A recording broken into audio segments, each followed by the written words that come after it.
Quand des ours en peluche attaquent les dictatures. Le coup spectaculaire mené début juillet par 2 communicants suédois masqués à bord d'un avion de tourisme dans le ciel bélarusse n'en finit pas de perturber le régime d'Alexandre Loukachenko. Une pluie d'oursons larguée à la barbe de la sécurité aérienne. Une idée géniale de Thomas Mazzetti et Anna Frey, forcés à passer leur brevet de pilote pour l'occasion pour dénoncer les atteintes aux droits de l'homme grâce à l'arme du ridicule. Un dictateur peut faire peur ou être trahi, explique Thomas, mais quand les gens commencent à s'en moquer, ses jours sont comptés. Le président bélarusse, lui, n'a pas du tout apprécié la plaisanterie.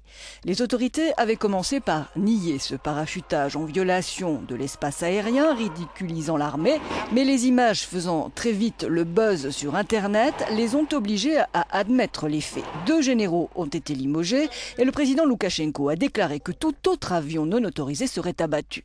Les autorités ont par ailleurs arrêté l'étudiant et blogueur Anton Suryapin qui avait mis en ligne les photos du largage des oursons, des photos qu'il tenait d'un inconnu. Pour l'instant, il se trouverait à la prison Americanka où d'autres opposants au régime ont été torturés. Ainsi, le candidat à l'élection présidentielle de 2010, Andrei Sannikov, a été condamné à 5 ans de prison pour l'organisation de manifestations contre la réélection de Loukachenko. Sous la pression de l'Union européenne, il a pu quitter la prison. Des manifestations pendant lesquelles l'autre candidat de l'opposition, Vladimir Niklaïev, lui, a été, on le voit ici sur ces images, sévèrement battu. L'un des problèmes de l'opposition bélarusse, c'est qu'elle ne dispose pas d'une véritable figure emblématique. Les ours en peluche prendront-ils le relais?